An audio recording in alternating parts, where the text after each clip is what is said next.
우상이란 예배 대상으로 삼기 위해서 금이나 은, 나무, 돌 등으로 새겨 만든 사람이나 동물 그 밖에 그러한 것들의 형상을 우상이라 이렇게 말합니다.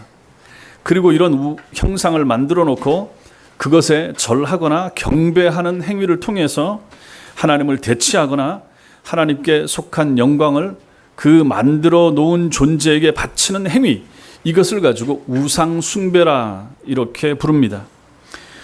우리가 오늘 함께 읽은 이 본문 말씀이 바로 우상과 우상 숭배에 대하여 교훈을 해주고 있는데, 말씀 보시면 40절에 우리를 인도할 신들을 우리를 위하여 만들라, 이 말씀, 41절에 그들이 송아지를 만들어 그 우상 앞에 제사하며, 42절에 하늘의 군대 섬기는 일에 버려두심, 또 43절에 너희가 절하고자 하여 만든 형상이로다. 이러한 구절들이 모두 그들의 우상 숭배 행위를 우리에게 보여주고 있습니다. 날마다 하나님의 인도하심과 공급하심을 체험하면서 살았던 이스라엘 백성들이 이렇게 우상을 만든 이유가 무엇이겠습니까? 우상을 만들어 섬기던 일은 언제까지 계속된 것입니까? 이러한 우상 숭배의 결과는 무엇입니까? 그리고 이것을 통하여 스데반이 교훈하고자 하는 것은 무엇인가? 이러한 문제에 대하여 오늘 이 시간에 살펴보도록 하겠습니다. 하나님께서 이 말씀을 같이 나눌 때 여러분과 저 우리 모두에게 믿음과 지혜를 주시길 바랍니다. 먼저 우상을 만들던 사람들을 좀 볼 필요가 있습니다. 우리가 잘 아는 그리스나 로마의 신전뿐만 아니라 인간이 살았던 곳에는 어디서나 신의 모양을 만든 신상들이 발굴이 됩니다. 그래서 우리가 잘 아는 그리스 신, 또 로마의 신들, 주피터, 비너스, 바카스, 포세이돈, 이게 전부 다 신들의 이름이 되는 것이고, 그 신들은 전부 다 그림이나 형상으로, 조각으로 다 만들어져 세워져 있습니다. 사람들은 그것을 그렇게 열심히 잘 만들었습니다. 일반적으로 이러한 신상은 그것이 만들어질 당시로서는 모두 뛰어난 예술품에 해당하는 것으로 신상을 만든 사람들의 신앙심과 그들의 정성을 잘 보여주고 있습니다. 인간은 끊임없이 신상을 만들고 섬김으로 인해서 도리어 인간이 자신의 손으로 만든 신상의 지배를 받아오지 않았나, 이렇게도 생각할 수가 있습니다. 사람에 의해서 나무나 돌, 금속으로 만들어진 신상을 우리가 우상이라고 부른다고 말씀을 드렸는데, 사람들이 아무리 섬세하고 정교하게 혹은 웅장하게 만든 신상이라 할지라도 과연 그것이 인간의 경배의 대상이 될 수 있는가, 이것을 생각해 봐야 되는 것입니다. 이 질문에 대한 시편의 답이 분명합니다. 사람들이 땅에서 이렇게 신상을 만들고 우상을 만들어서 섬기는 것이 합당한가? 여기에 대해서 하나님은 뭐라고 말씀하시는가? 시편 말씀 한번 찾아보겠습니다. 시편 115편입니다. 시편 115편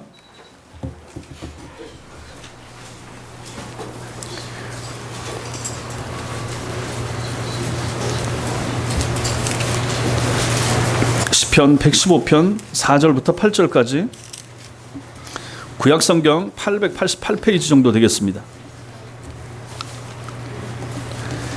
시편 115편 4절부터 8절 같이 읽겠습니다. 시작. 그들의 우상들은 은과 금이요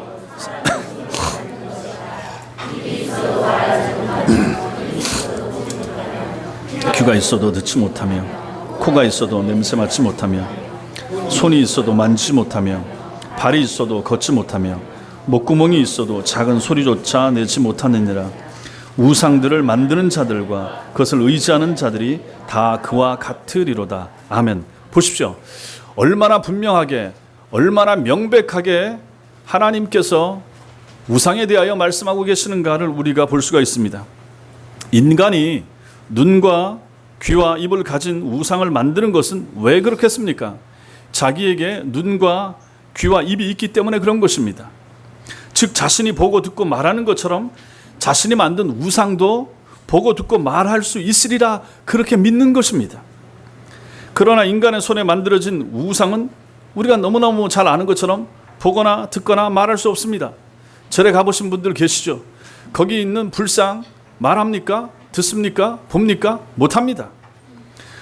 우상이 아무리 정교한 이목구비를 갖추고 있어도 본질상 그것은 무생물체인 나무나 돌이나 혹은 쇠에 불과하기 때문에 결코 들을 수가 없는 것입니다.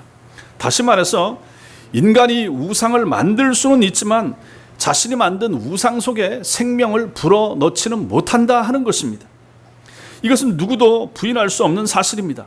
그런데도 인간이 끊임없이 우상을 만들고 경배하는 것은 인간에 의해서 만들어진 우상이 우리들의 인간의 소원을 이루어 줄 것이라 라고 하는 그러한 소망, 간절한 바람, 이것 때문에 사람들은 끊임없이 지금도 우상을 만들고 그 앞에 엎드리고 있는 것입니다.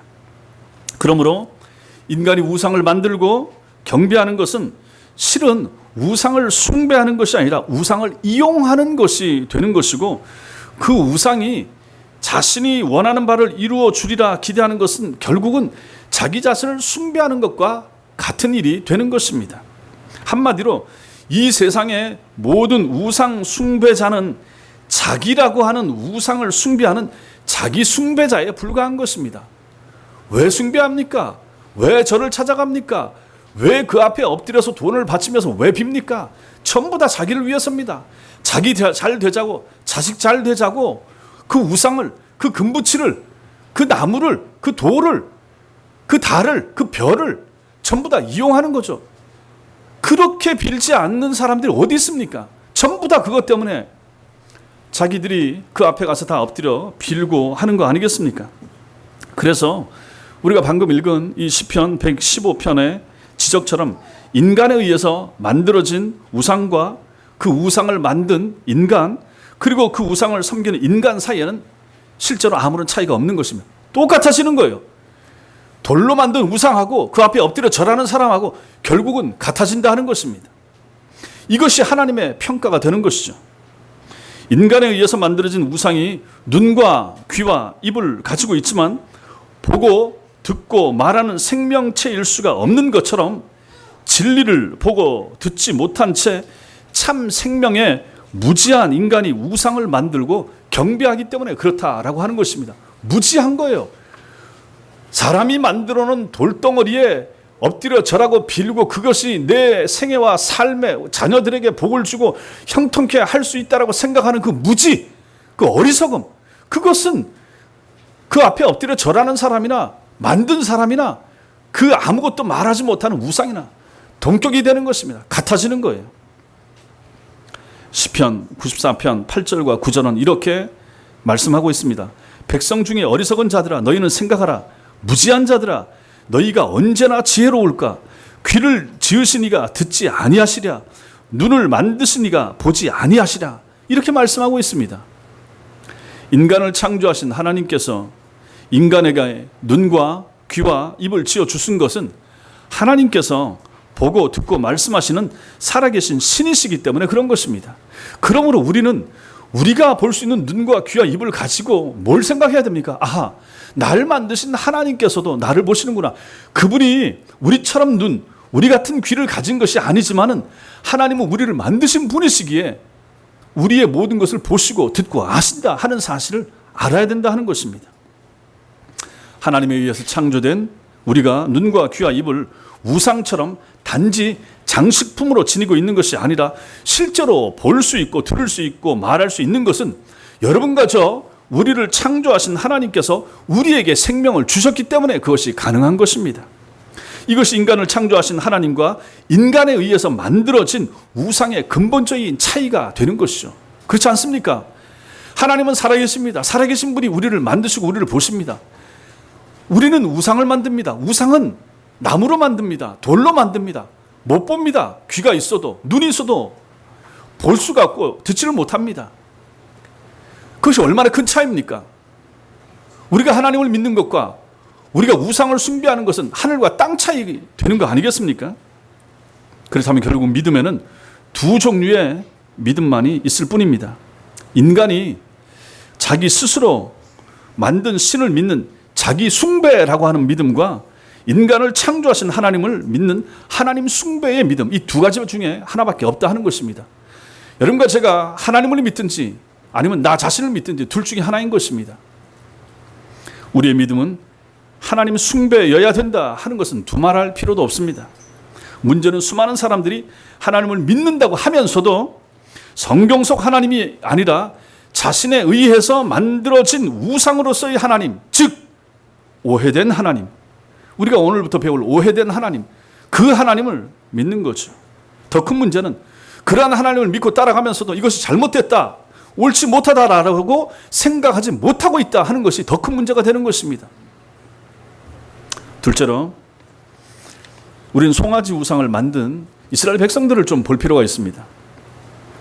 미디안 광야의 양치기였던 80세의 모세가 시내산 가시나무 떨리기 불꽃 속에서 말씀하시는 하나님의 음성을 들었는데, 그것은 애굽에서 종살이 하고 있는 이스라엘 백성을 위한 하나님의 도구, 하나님의 사신이 되라라는 명령이었습니다. 그러자 모세는 하나님께 이스라엘 백성들에게 나를 보내신 당신을 내가 누구라고 소개하면 되겠습니까? 내가 가면 그들이 누가 너 보냈는데 하고 물었을 때 내가 나를 보낸 당신을 뭐라고 소개하면 되겠습니까? 이렇게 말하는 거죠.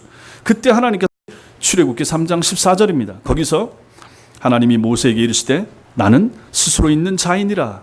또 이르시되 너는 이스라엘 자손에게 이같이 이르기를 스스로 있는 자가 나를 너희에게 보내셨다 하라.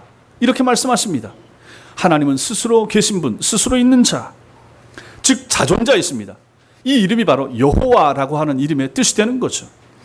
하나님께서 태초에 인간을 창조하시기 이전부터 하나님께서는 스스로 계시는 자존자셨습니다. 이스라엘 백성을 애굽의 종살이에서 해방시킨 모세가 홍해를 건너서 시내 광야에 이르렀을 때입니다. 백성들은 시내 광야에 머물고 있고 산 위에 모세는 시내산으로 올라갔습니다. 우리가 잘 아는 것처럼 십계명을 포함한 율법을 받기 위해서 하나님께서는 모세를 불러서 시내산으로 올라오게 하신 거죠.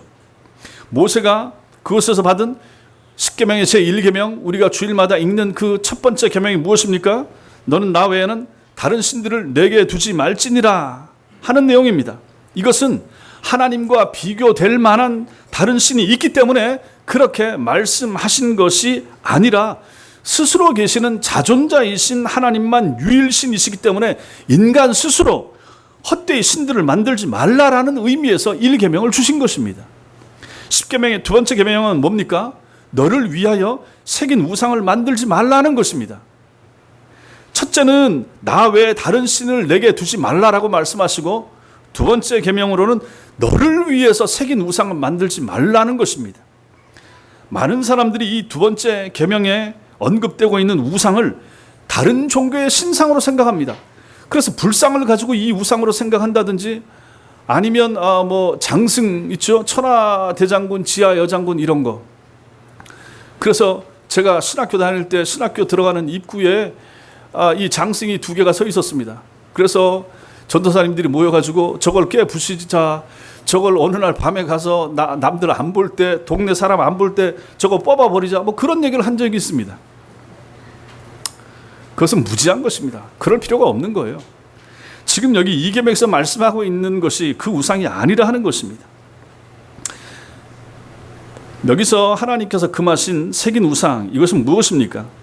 이것은 출애굽기 20장 23절에서 잘 보여주고 있는데, 너희는 나를 비겨서 은으로나 금으로나 너희를 위하여서 신상을 만들지 말고, 이렇게 말씀하고 있습니다. 하나님께서는 제2계명을 통하여 어떤 모양으로든 하나님 당신의 형상을 만들지 말라고 하신 것입니다. 너희는 나를 비겨서, 나를 만든다고 은이나 금으로 신상을 만들지 말라. 그런데 그 만드는 신상은 누구를 위해서입니까? 하나님 나를 위해서가 아니라 너희 자신을 위해서라. 그런 짓 하지 말라라고 하는 거죠. 그 이유가 무엇이겠습니까? 여러분 생각해 보십시오. 이거 하나도 어렵지 않은 거예요. 왜 하나님께서 우상을 만들지 말라고 그랬습니까? 이게 하나님인데 하고 만들지 말라고 하신 이유가 뭐겠습니까? 굉장히 간단한 거예요. 스스로 계신 하나님은 영원하신 분이고 무한하신 분이십니다. 하나님은 시간과 공간을 초월하시는 분이시고 인간의 눈으로 보이지 않는, 볼 수 없는 영이신 하나님이십니다. 아니, 영이신 하나님을, 아무도 본 적이 없는 하나님을 어떤 형태로 만들겠다는 얘기입니까? 모세도 본 적이 없고 바울도 본 적이 없는데 그러한 하나님을 어떤 형상으로 만들겠다고 하는 것입니까? 그러한 시도 자체가 어리석은 것이고 그러한 시도 자체, 그 발상, 그것도 하지 말라라고 하는 것입니다. 근데 사람들은 그러지 않는다 하는 것이죠. 하나님 형상을 만드는 거죠. 그러므로 누구든지 하나님의 형상을 만드는 순간, 그리고 그것에게 절하는 순간 그는 하나님과 전혀 무관한 행위를 하는 것이 되는 것이고, 나아가서 그는 자기를 위한 형상을 만든 자기 숭배자로 전락하게 될 뿐입니다. 그가 만든 것은 스스로 계시는 하나님이 아니라 그 자기 자신에 의해서 만들어진 하나님의 형상일 뿐이고, 그것은 하나님을 믿는 것이 아니라 자신이 만든 우상을 하나님으로 여기는 자기 자신을 믿는 행위가 될 뿐이 되는 것이죠. 우상을 만드는 것은 결국은 자기를 숭배하기 위해서, 자기 자신을 섬기기 위해서 그 상을 만들었고 그 앞에 절하는 것밖에 안 된다 하는 것입니다. 결국은 그렇게 만들어서 섬기는 행위 자체는 자기 자신을 숭배하는 행위가 되는 것입니다. 여기서 우리는 제2계명을 통해서 매우 중요한 사실을 하나 깨닫게 되는데, 하나님의 형상은 하나님을 믿지 않는 사람들에 의해서가 아니라 하나님을 믿는다고 하는 신자들에 의해서 만들어진다라고 하는 사실입니다. 아니, 불교 신자가 하나님의 상을 만들 이유가 있습니까? 없죠. 하나님의 형상은 누가 만듭니까? 신자들이 만드는 것입니다. 다시 우리가 읽었던 말씀 사도행전 7장 넘어가 보겠습니다. 본문 39절과 40절 보겠습니다. 사도행전 7장 39절과 40절 같이 읽겠습니다. 시작. 우리 조상들이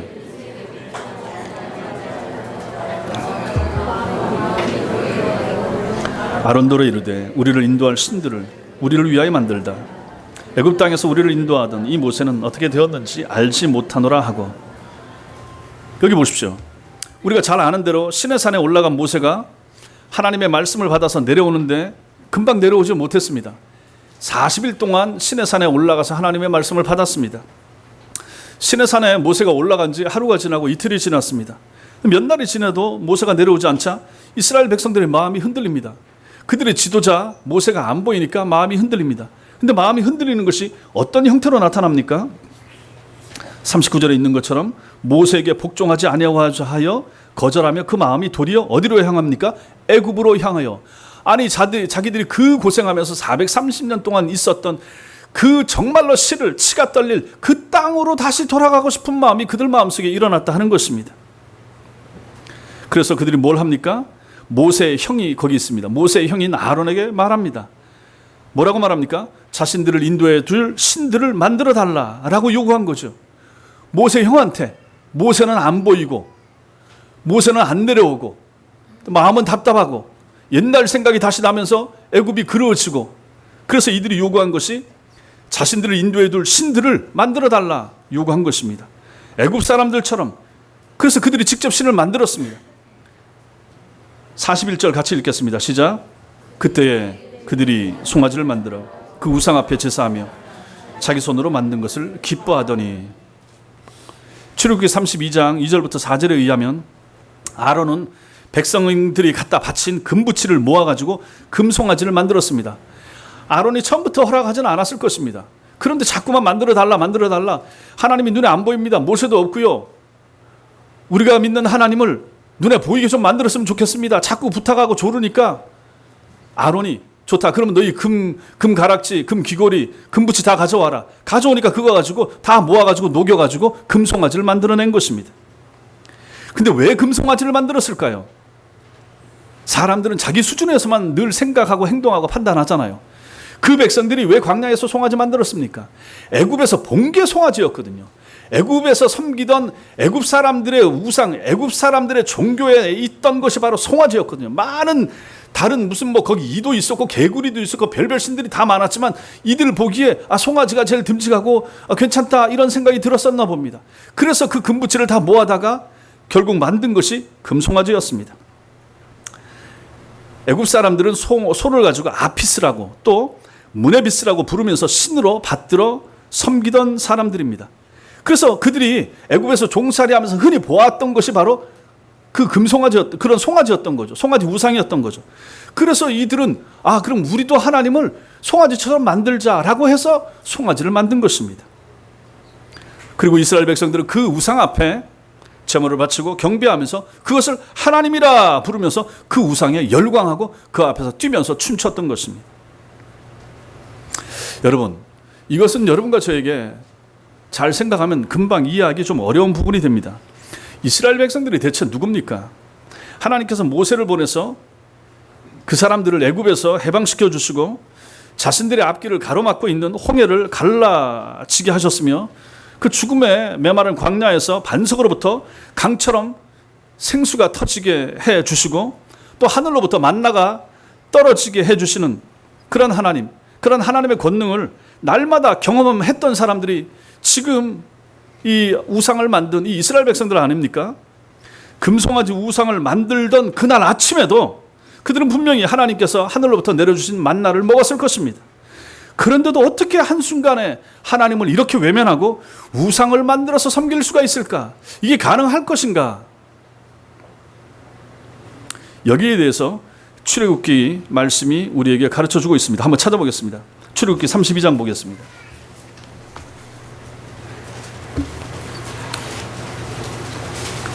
출애굽기 32장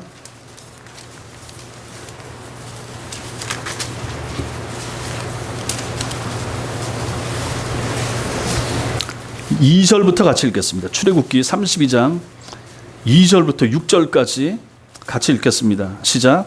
아론이 그들에게 이르되 너희 아내와 자녀의 귀에서 금꼬리를 빼어 내게로 가져오라.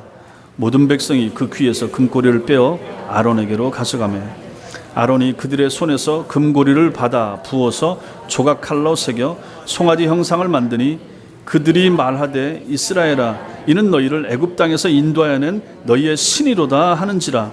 아론이 보고 그 앞에 제단을 쌓고 이 아론이 공포하여 이르되 내일은 여호와의 절일이니라 하니 이튿날에 그들이 일찍이 일어나 번제를 드리며 화목제를 드리고 백성이 앉아서 먹고 마시며 일어나서 뛰놀더라. 아멘.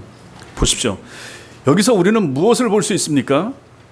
이스라엘 백성들은 소를 신으로 여겨서 소를 섬기기 위해서 금송아지를 만든 것이 아니었습니다. 그들은 그들에게 하나님의 대리인과 같았던 모세가 보이지 않자 그들을 애굽에서 인도하여 내신 여호와 하나님의 형상을 만드는데 그들이 애굽에서 늘 보아왔던 금송아지 모양으로 만든 것이었습니다. 그들이 금송아지를 신으로 믿어 그 앞에서 제사를 드리면서 열광한 것이 아니라 자신들이 만든 금송아지가 하나님의 형상이라고 믿으면서 그 금송아지 형상을 한 여호와 하나님께 제사 드리고 그분을 기뻐하면서 열광했던 것입니다. 그러니 그들이 아무리 하나님의 이름으로 정성을 다해서 제사를 드리고 열광을 해도 그들의 행위는 하나님과 아무런 상관이 없는 행위에 불과했습니다.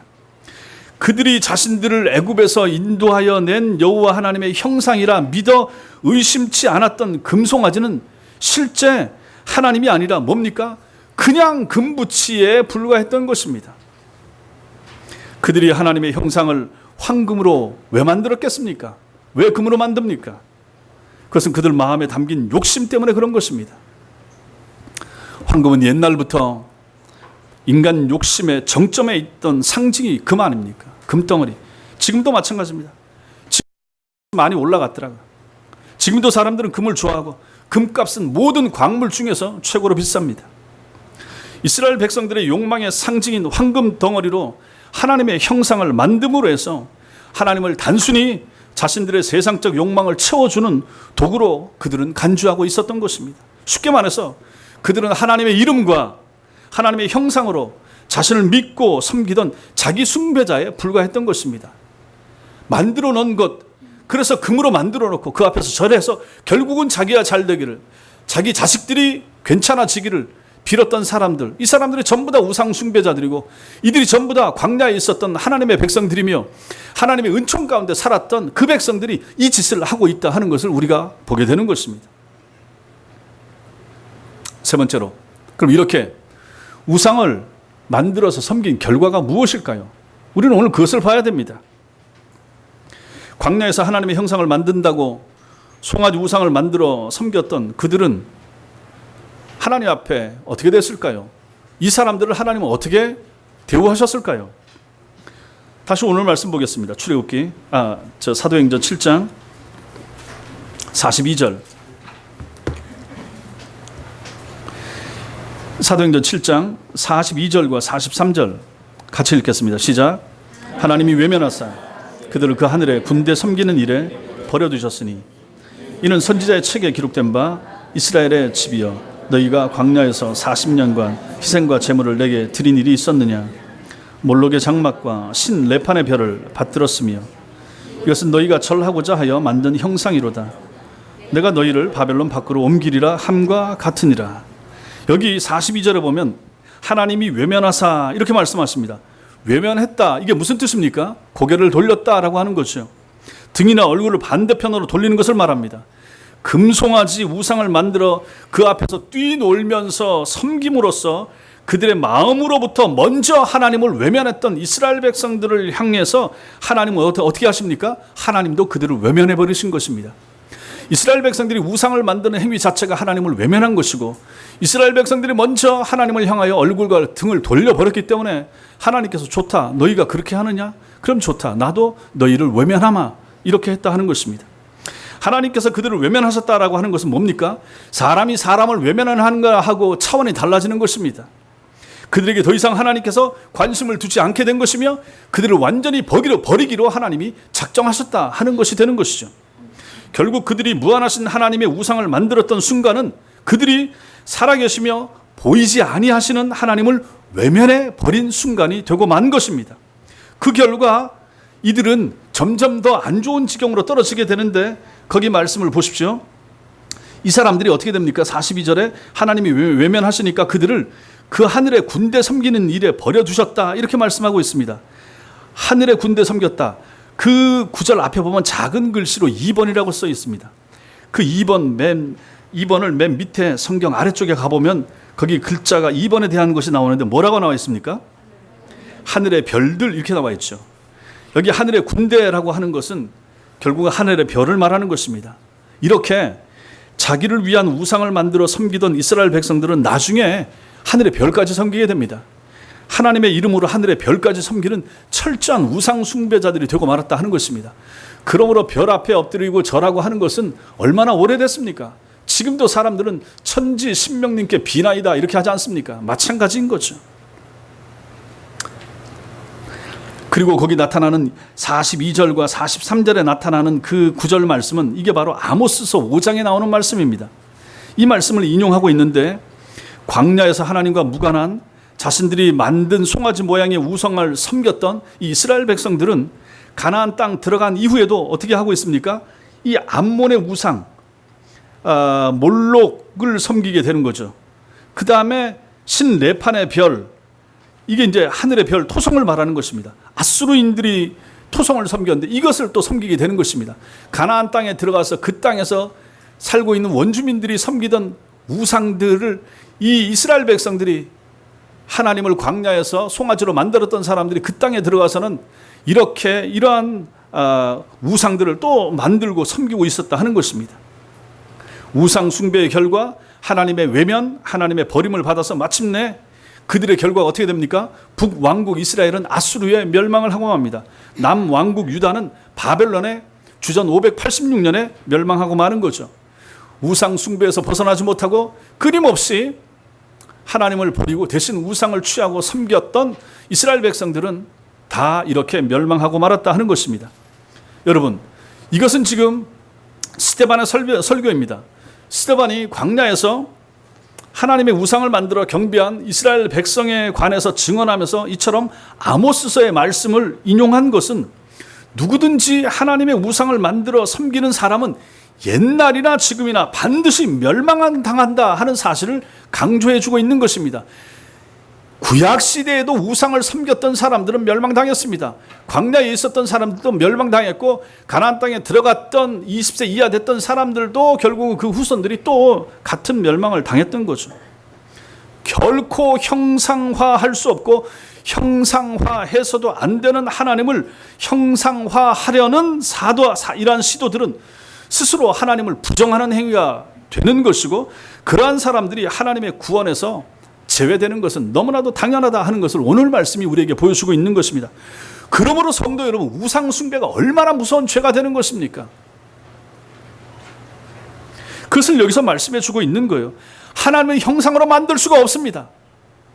그 누구도, 어떤 교회도 하나님이나 예수님을 형상화하려는 시도는 멈춰야 되는 것입니다.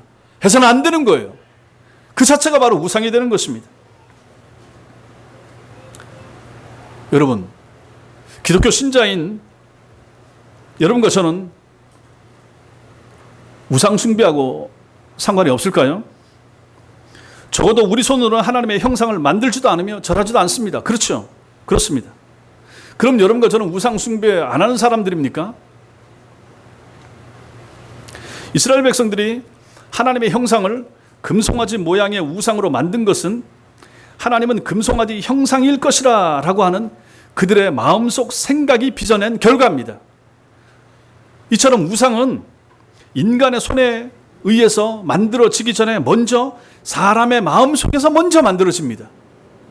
따라서 우리가 손으로는 하나님의 형상을 만들지 않아도 마음으로는 얼마든지 하나님의 형상을 만들어 섬기는 우상 숭배자가 될 수 있다라고 하는 사실이 우리를 무섭게 만드는 것입니다. 우리 손으로는 우상을 만들지 않고 나는 어디 다른 데 엎드려 절하지도 않으며 괜찮습니다, 나는 우상 숭배한 적이 없습니다 라고 대다수 여러분들이 말씀하실 수 있지만은 오늘 말씀을 잘 살펴보면 실제로 그렇지도 못하다라고 하는 사실입니다. 여러분과 제가 하나님 말씀보다 우리가 만든 종교 습관을 더 의지하지 않습니까? 혹시라도 그런 경향이 있으면 그게 뭡니까? 이 우상 숭배입니다. 하나님보다 우리 손으로 만든 예배당을 더 기뻐하지 않습니까? 그렇게 되면 그것은 우상 숭배가 되는 것입니다. 하나님 말씀보다 내 생각과 내 이념이 더 우선합니까? 우상 숭배입니다. 교회에서 설교 중에 교회에서 성도들이 어떤 이념을 가지고 얘기한다든지 하는 것 옳지 못합니다. 그런 것들이 다 하나님 앞에 합당치 못한 것이죠. 이 모든 우리 마음에서 일어나 우리 삶에 영향을 끼치는 것들이 전부 다 우상이고 우상 숭배가 되는 것입니다. 이러한 우상 숭배의 결과가 하나님으로부터의 버림받음이고 외면당함입니다. 이것은 다른 말로 하면 지옥으로 간다라고 하는 것입니다. 우리는 당연히 그렇게 생각합니다. 우상 숭배자들은 지옥 갑니다. 그 우상이 불교의 불상을 가지고 우상으로 말할 필요가 없다라고 하는 것입니다. 우상은 어디 있습니까? 교회당 안에 있는 것입니다. 우상은 어디 있습니까? 성도들 마음속에 있는 것입니다. 우상 숭배는 어디 있습니까? 여러분과 저의 잘못된 신앙생활, 하나님의 말씀에 따르지 않는 모든 신앙생활, 하나님에 대한 오해, 하나님에 대한 잘못된 이해, 이 모든 것들은 다 여러분과 저로 하여금 우상을 숭배하는 자로 만들기에 족하다라고 하는 사실입니다. 사랑하는 성도 여러분, 우리들은 스스로에 대하여 우상을 섬긴다거나 우상 숭배자라고 한 번도 생각해 본 적이 없을 것입니다. 여러분과 제가 예전에 불교를 다니고 했을 때는 그랬을 수 있습니다. 그러나 지금은 아닙니다, 이렇게 말씀하실 것이죠. 오늘 말씀이 우리에게 가졌던 그런 생각을 고쳐주고 있습니다. 하나님을 잘 믿는다고 하는 우리들도 우상 숭배자가 될 가능성이나 기회가 얼마든지 있다 하는 것을 알려주는 거죠. 이스라엘 백성들이 하나님을 믿고 섬겼던 사람들입니다. 그들이 금송아지 자체를 섬긴 게 아닌 거예요. 금송아지를 하나님으로 생각하면서 만들어서 섬겼던 것이죠. 여러분과 저도 충분히 그럴 수가 있다라고 하는 것입니다. 하나님의 말씀인 성경을 읽거나 배우지 않고서도 하나님을 잘 믿는 것처럼, 믿을 수 있는 것처럼 행동을 해왔다 그러면 그 사람은 자기 마음으로 하나님의 우상을 빚어낸 우상 숭배자가 되는 것입니다. 여러분과 제가 기도하지 않고서도 하나님의 뜻대로 사는 것처럼 착각해 온 분이 계시다 그러면 그분은 하나님을 자기 방식으로 믿어온 자기 숭배자에 불과합니다. 고작 주일 예배 한 번 참석하면서도 자신은 구원받은 성도라고 생각한다면 그 사람도 자신이 만들어 놓은 틀 안에 하나님을 밀어넣고자 하는 우상 숭배자일 따름입니다. 말씀에서 가르치시는 신앙생활의 모습과는 다른 자신만의 기준과 방식에 따라 하나님을 믿고 예수님을 따르고자 하는 모든 사람들이 실제로는 자기 기준, 자기 방식이라고 하는 우상을 만들어 섬기는 우상 숭배자들인 것입니다. 그러므로 우리가 하나님을 믿는데 성경적으로 성경대로 바르게 잘 믿는다고 하는 것이 얼마나 소중하고 얼마나 귀중한가 하는 것을 다시 한번 확인하게 되는 것입니다. 제가 우리 교회 청년들하고 한 2년 전쯤에 미얀마로 단기 선교를 갔다 온 적이 있습니다. 거기 양곤에 갔더니 쉐다곤 파고다라고 하는 큰 불교 사원이 있었습니다. 그 안에 들어가서 한번 둘러봤습니다. 둘러보다가 봤더니 하나 웃기는 것을 보았는데 뭐냐면 돌로 만든 큰 부처상이 있었습니다. 그런데 그 부처상 위에 부채를 달아놓은 거죠. 큰 부채를 달아서 부처 머리 위에 이렇게 줄을 달아가지고 밑에서 사람들이 이걸 땡기면 이게 왔다 갔다 하면서 그 돌로 만든 부처님을 시원하게 해주더라고요. 그걸 보면서 참 웃었습니다. 이야, 수준 봐라. 돌이 덥댄다. 부처님이 더울 수가 있댄다. 여러분, 그것은 그분들에게 있어서는 최상의 자기가 만든 부처를 섬기는 방식입니다. 자기 수준 이상 넘어가지 못하는 거죠. 뭐든지 마찬가지 아니겠습니까? 뭐 피라밋을 만들었든지 뭘 했든지 사람은 자기 수준에서 그 당시의 왕의 수준, 그 당시의 제사장의 수준, 그 당시의 최고 무당의 수준에서 최고의 가치와 의미 있게 뭔가를 만들어 갖고 섬기는 거죠. 다 마찬가지입니다. 근데 이것이 우리에게도 그럴 수 있다라고 하는 사실이 무서운 것이죠. 우리도 하나님을 우리 수준의 신으로 있다는 사실 여러분 생각해 보시기 바랍니다. 여러분과 제가 여기서 벗어나야 됩니다. 조심해야 됩니다. 목사님 저도 마찬가지고 여러분도 마찬가지고 특히 신앙생활 오래 하신 분들이 더 조심하셔야 됩니다. 신앙생활 30년, 50년 했으면 그만큼 내가 교회에서 보고 듣고 배우고 나만의 신앙생활의 틀 이게 있는 거죠. 근데 그 틀이 하나님의 말씀에서 벗어나는 것이 있을 수가 있다 하는 것입니다. 그럼 깨야 되는 거죠. 근데 사람들은 그걸 잘 못한다라고 하는 것입니다. 내가 여태까지 믿어온 방식, 우리 교회에서 배워온 거, 어느 장로님이 가르쳐 준 거, 어느 목사님이 가르쳐 준 거, 이걸 절대 진리로 알고 쫓아가는 경우가 얼마나 많은가 하는 것입니다. 그것을 깨트리는 것이 무엇입니까? 개혁주의가 바로 그것을 하는 거예요. 하나님의 말씀과 교리가 우리에게 가르쳐 주는 것 중에서 맞지 않는 것을 고쳐야 되는 거죠. 우리 교회도 마찬가지입니다. 개혁주의 교회는 뭡니까? 개혁하는 교회가 되는 거죠. 리포밍 처치가 되는 거예요. 끊임없이 개혁하고 고치고 하나님의 말씀을 배우고 연구해서 그 말씀이 우리에게 고치라 그거 아니라라고 말하면 아닌 거예요. 고쳐야 되는 거죠. 그래서 말씀 가르치는 자가 중요하고 바르게 해석하는 자가 중요한 것이죠. 우리의 습관, 오래된 관습 이것은 중요하지 않습니다. 고칠 수 있는 것입니다. 깨트릴 수 있는 것입니다. 만약 그걸 가지고 절대화하고 그것에 따라서 그 틀 속에서 섬기라고 한다고 하면 그것이 바로 우상 숭배가 될 수가 있다라고 하는 것이 오늘 말씀의 가르침이 되는 것입니다. 비록 우리 손으로는 하나님의 우상을 만들지 않았을지 몰라도 우리의 마음으로 우리의 욕심과 우리의 편견과 우리의 오해를 쫓아 하나님의 우상을 만들어서 우리 마음속에 섬겨왔을 수가 있다라고 하는 것이 무서운 것이 되는 것입니다. 우상은 우리 마음에 있는 거예요. 잘못된 우리 마음에 만들어진 상, 그것이 바로 우상이 되는 것입니다. 우리 마음속에 있는, 여러분과 제 마음속에 있는 잘못된 하나님에 대한 이미지, 하나님은 이런 분일 거야, 하나님은 이렇게 할 거야, 그것들이 맞는 것도 있지만 안 맞는 것이 많을 수가 있다 하는 것입니다. 그것을 깨뜨려야 되는 것입니다. 그것을 그대로 따라가면 그 사람이 바로 우상 숭배자가 되는 것입니다. 그러므로 우리는 이런 모든 잘못된 것을 찾아내야 되고 고쳐야 되고 그게 있다 그러면 회개하셔야 되고 우리가 만들어온 하나님의 모든 우상들을 진리의 빛 속에서 깨트리고 바른 신앙의 길을 가기 위해서 애를 쓰셔야 되며 그런 길을 갈 수 있도록 하나님 도와주옵소서 하고 기도하는 것이 여러분과 저에게 필요하다 하는 것입니다. 스스로 계시는 자존자이신 하나님은 영이시고 영원하시고 무한하신 하나님이시기에 이 세상에 그 무엇으로도 형상화, 모양화 될 수 없는 분이심을 먼저 기억하셔야 됩니다. 그래서 거룩한 성자를 붙일 수 있는 것은 교회 안에 없습니다. 있다 그러면 성도, 성경 그거 외에는 없어요. 성전도 아니고 성구도 아닌 것입니다. 전부 다 크게 의미가 없어요. 거기에다가 큰 의미를 부여하려고 시도할 필요가 전혀 없다라고 하는 것입니다. 스스로 계시는 하나님, 자존하신 하나님, 하나님은 영원하십니다. 무한하십니다. 눈에 보이지 않습니다. 그러나 살아계십니다. 우리 마음속에도 계시고 여러분과 저의 가정에도 계시며 교회에도 계시고 우리의 직장에도 계십니다. 어디에도 계십니다. 그 하나님을 형상화할 수 없습니다. 그리고 하나님께서 당신을 계시해 주신 성경 말씀과 그분의 대화 통로인 기도를 통하여 날마다 하나님과 교제하고 사귀면서 하나님을 경배하는 것, 이것이 바로 참된 신앙생활의 길이 되는 것입니다. 그래서 중요한 것이 잘 배우는 것입니다. 저는 잘 가르쳐야 됩니다. 바른 것을 가르쳐야 될 책임이 제게 있습니다.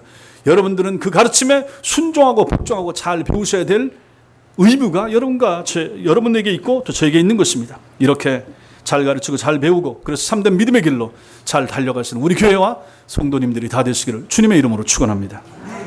기도하겠습니다. 같이 기도.